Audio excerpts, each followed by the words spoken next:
দেখো বোর্ডে এই অঙ্কটা দেখতে পাচ্ছ, এটা মডেল কোশ্চেন পেপার 4 এইচএস 2026-27 ব্যাচের 20 নম্বর অঙ্ক। এই অঙ্কটা আমি করাচ্ছিলাম, সেখানে কিছু মিস্টেক ছিল, হয় কোশ্চেনে না হলে আমার ক্যালকুলেশনে। তো একজনকে বললো কি, আমি এখানে একজন কমেন্ট করেছে,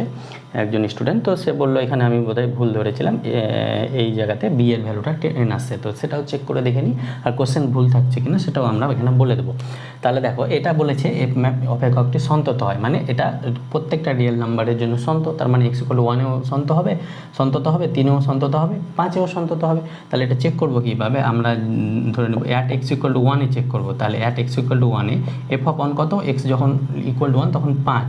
আর লেফট হ্যান্ড লিমিট কত হবে at x = 1-এ, এখানে at x = 1-এ চেক করছি, তাহলে লিমিট x টেন্ডস টু 1 মাইনাসে তখন f(x) এর ভ্যালু কত, 1-এর থেকে ছোট, তখন হয়ে যাবে 5, তাহলে এটা 5ই আসছে। আর রাইট হ্যান্ড লিমিট কত আসছে আমাদের, right hand limit x tends two 1 প্লাসে তখন আসছে আমাদের a প্লাস bx, তাহলে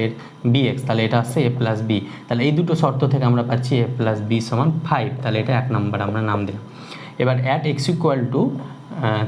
5-এর জন্য যদি চেক করি, বা 3-র জন্য করতে পারি, অসুবিধা নেই। তো 5-এর জন্য করে দেখি, তাহলে 5-এ কত হবে আমাদের f(5) হচ্ছে 5-এর ইকুয়াল কত হচ্ছে 35, আর লেফট হ্যান্ড লিমিট হয়ে যাবে, left hand limit at x = 5-এ, at x = 5-এ limit x tends to 5 minus f(x) মানে 5 মাইনাস 5-এর থেকে ছোটো কত আছে b প্লাস 5x, তাহলে 5 এখানে বসালে 5 5 25, তাহলে b প্লাস 25, তাহলে এই দুটো ইকুয়াল হবে b প্লাস 25 ইকুয়াল টু 35। আর রাইট হ্যান্ড লিমিটটাও তো, রাইট হ্যান্ড লিমিট তখন 35 আসবে, তাহলে b প্লাস 25 ইকুয়াল টু 35, তাহলে এখান থেকে b সমান কত পাবো 10, তাহলে b সমান 10 যদি এখানে বসায়, তাহলে a সমান কত পাবো, a সমান পাবো 5 মাইনাস 10, দ্যাট মিনস a সমান -5। তাহলে a আর b এর ভ্যালু পাচ্ছি 10 আর -5, কিন্তু কোথাও কোনো অপশানই দেখো a এর ভ্যালু আর b এর ভ্যালু আমাদের এইরকম অপশানই নাই, তাই জন্য এই কোশ্চেনটা মিস্টেক আছে। তাছাড়া আবার যদি at x = 3-তে যদি চেক করি, তাহলে at x = 3-তে যখনই চেক করবে তখন আমরা 3-এর থেকে ছোট, তখন এখানে কত পাবো, 3-এর থেকে ছোট লেফট হ্যান্ড লিমিট, 3-এর থেকে ছোট হলে এটা কত পাবো, এটা পাবো a plus 3b, R f(3) কত পাবো, f(3) পাবো আমরা b প্লাস 5-এ, a প্লাস 3b, আর এখানে a এর ভ্যালু কত পেয়েছি, a এর ভ্যালু পেয়েছি -5, আর 3b, b এর ভ্যালু পেয়েছি 10, তাহলে 3 10 30, 30 থেকে বাদ 25, এটা পাচ্ছি আমরা লেফট হ্যান্ড লিমিট। আর রাইট হ্যান্ড লিমিট বা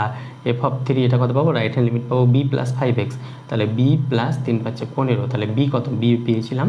আমরা 10, তাহলে 10 আর কত, এটাও 25 পাচ্ছি, তার মানে এই দুটো ইকুয়াল আসছে, তার মানে আমাদের লিমিটটা এক্সিস্ট করছে, সন্তত হচ্ছে, কখন, যখন a এর ভ্যালু -5, b এর ভ্যালু 10, কিন্তু এটা এখানে কোনো অপশান এরকম নাই।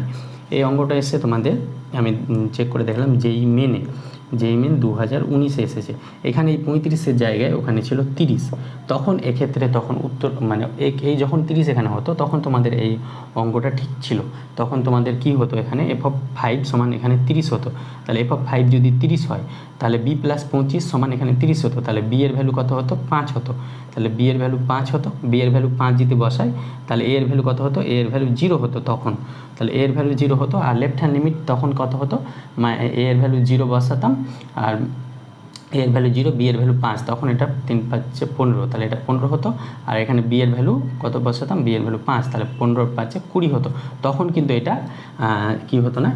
লেফট হ্যান্ড লিমিট আর রাইট হ্যান্ড লিমিট সমান হচ্ছে না, লেফট হ্যান্ড লিমিট আর right hand limit not equal to, তাহলে তখন আমাদের এটা সন্তত হতো না, তাহলে তখন আমাদের a ও b এর যে কোনো মানে অসন্তত হবে, তখন আমাদের অপশান ডি হতো, এটা যদি 30 হতো, কিন্তু আমাদের বইয়ে 35 আছে কিন্তু অপশান মিলছে না, আর যদি এটা 30 হয় তাহলে অপশান মিলবে, অপশান ডি হবে। আর এটা কোশ্চেনটা যেই মেন 2019-এ এসেছিলো, এখানে 30 ছিল সেখানে, তাহলে এটা এইভাবে হবে, যদি এখানে 30 হতো তাহলে অপশান ডি, আর না হলে a এর ভ্যালু 10 আর b এর ভ্যালু কত পেয়েছিলাম সেটা, তাহলে এইভাবে অঙ্কটা করতে হবে। তো